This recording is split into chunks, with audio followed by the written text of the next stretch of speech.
अस्सलाम वालेकुम।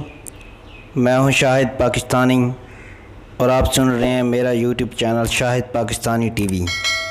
सामीन, जो आज की आपको सबसे पहली ख़बर देंगे वो ये है कि पाकिस्तान में कोरोना वायरस के मरीज़ों की सेहतयाबी में तेज़ी से इजाफ़ा हो रहा है, लेकिन अमवात में भी इजाफ़ा होता जा रहा है।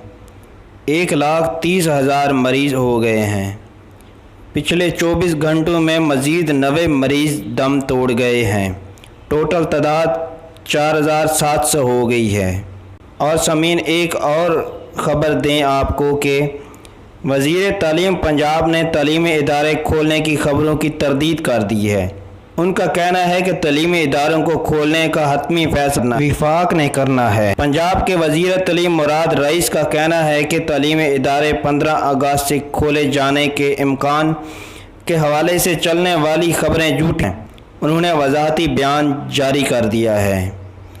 और सामीन, जो तीसरी बड़ी ख़बर आपको देंगे वो ये है, वज़ीर आज़म इमरान खान के तामीराती शोबे से मुतालिक 13 रुकनी नेशनल कोआर्डिनेट कमेटी बना दी गई है।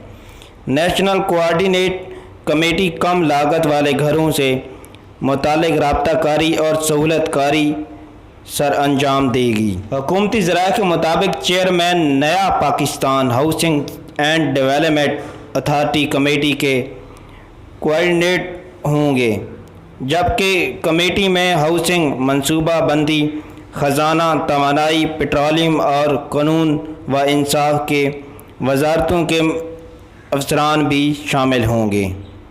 और जो चौथी बड़ी ख़बर आपको देंगे सामीन वो ये है, अमेरिका में एक फ़ज़ाई हादसा, 2 तैयारे आपस में टकरा गए हैं। टकराने के बाद करीबी झील में जा गिरे हैं।